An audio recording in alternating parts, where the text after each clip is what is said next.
जगन्नाथ जय Radha Mohan happy life channel आपण मानक बहुत बहुत स्वागत। आशा करुँची जगन्नाथ कृपार समस्ते निश्चित भाव में भल थे। आज भिडियो में आपण मानक कहबी 2024 मसीह राखी पूर्णमी कौ दिन पड़ुची, भद्रा काल केते पर्यंत रोचे, राखी बांधिबार शुभ मुहूर्त केते भूल भी भाई हाथ में राखी बांधे नहीं, से सब विषय डिटेल मुझे भिडियो आपण मानक संगे शेयर करी। चैनल को जदि सब्सक्राइब करना ताले सब्सक्राइब करूँ, बेल आइकन प्रेस करूँ, वीडियो भल लगे लाइक शेयर करूँ। किसी यदि पचार अच्छे आप मत कमेंट सेक्शन में पचारि पारे, मुझे निश्चित भाव में आपको रिप्लाई करी।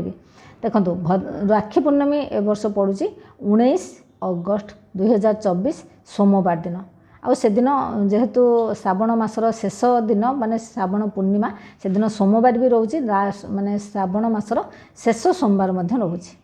बुझिपारे माने ताले दिनटा केते पवित्र दिन आपण भावतु। एक तो रक्षाबंधन राखी पूर्णमी, दुईर श्रावण मासर सोमवार भी रही। तो आपण कौन करेंगे किंतु पूर्णमी तिथि रोची राति हूँ आपणकर 11:55 पर्यंत पूर्णमी तिथि रोची, दिन सारा पूर्णमी तिथि रोची, किसी असुविधा नहीं। किंतु से दिन भद्रा काल रोची दिन 1:30 पर्यंत। भद्रा काल रे भाई हाथ में राखी बंधा जाए ना, कह जाए कि जदि भद्रा काल रे राखी बांधा जाए ताले भाईर अनिष्ट हुए। एमती भी कह जाए कि शूर्पणखा भद्रा काल रे रावण हाथ में राखी बांधिथिला बोली रावणर मृत्यु है। तेने से केबे भी भूले भद्रा काल रे भाई हाथ में राखी बांधे ना। तो दिन 1:30 पर्यंत आपण भाई हाथ में राखी बांधे ना। 1:30 पाखु संध्या 6:30 पर्यंत शुभ मुहूर्त रोचे भाई हाथ में राखी बांधा है कि। आउ जदि भी 6:30 भितर आपणकर दूर जगह को जीवार अच्छी कि कौन एमती जहाँ असुविधा है आप 9टा पर्यंत टाइम रोचे राखी बांधार मुहूर्त। आपड़ आराम रे राति 9टा पर्यंत माने 1:30 पाखु राति 9टा पर्यंत आप भाई हाथ में राखी बांधि पारे। किंतु भूल भी 1:30 पूर्व राखी बांधे ना, कहीं भद्रा काल रे भाई हाथ में राखी बंधा जाए ना। आपणकर किसी असुविधा नहीं, कहीं आप सकाळे से दिन शुभ मतलब जो ब्रह्म मुहूर्त उठे स्नान सारिकी सूर्य को अर्घ देवे, पूर्णिमा रोचे ना, आप भगवान को पूजा करेंगे। भद्रा काल रे पूजा करा जाए, बुझिपारे पूजा करा जाए। तो आप 2टा राखी आनिथिबे ठाकुरंक पई, काहाकू बांधिबे आप भगवान गणेश को पई गोटे आनिथिबे, भगवान श्रीकृष्ण को पई आनिथिबे। 2 जन को राखी अर्पण करेंगे आ प्रार्थना करेंगे जे आपण को आपणक परिवार को जमी समस्त प्रकार विपदरू प्रभु रक्षा करंतु। राखी अर्पण करी राखी अर्पण करार अर्थ कौन है माने से माने आपन को रक्षा करिवार वचन देवे जमतीका।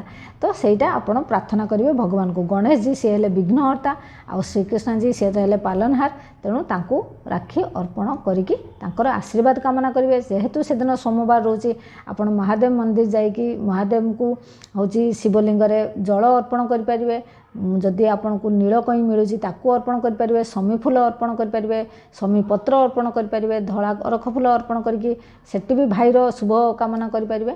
1:30 पर आप भाई हाथ में राखी बांधे। राखी जिते बांधे थाली रे कौन सजेबे कौन रखिए चंदन सिंदूर अरुआ चाउल है कि मिठा दही रखिथे। आउ राखी तो ऑब्वियसली रखिए है कि। आ गोटे दीप जलैकी भाई को बंदापना करने रखिए।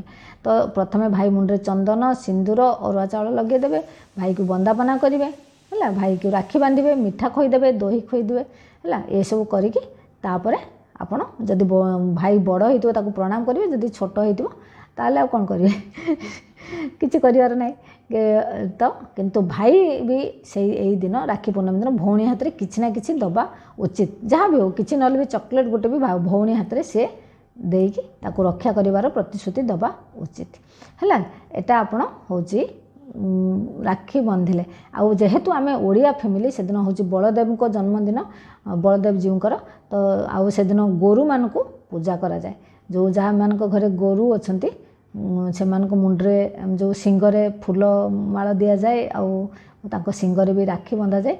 गोरु मान को भल गुड़ आप से दिन खावा देवे, जदि रुटी आउ गुड़ पूर्णमी जदि दिज्व ताहले सी ताहले भी आपणकर बहुत भल हम। जदि आप गाँव में अच्छा आपणकर गोरु अच्छा से दिन निहाती गाई को रोटी आउ गुड़ ना भात रे गुड़ मिसेकी आप गाई गोरु गाई को खावा को दिंतु, निश्चित भाव में आपणकर भल हम ही हम। तो आशा करुँची आपण पूरा टाइम जना माने मु कहीदेली। भद्रा काल रोचे 1:30 पर्यंत, 1:30 ରୁ 6:30 पर्यंत आप माने राखी बांधि पारे भाई हाथ में, ता पूर्व राखी बांधे ना। जय जगन्नाथ, जय राधा।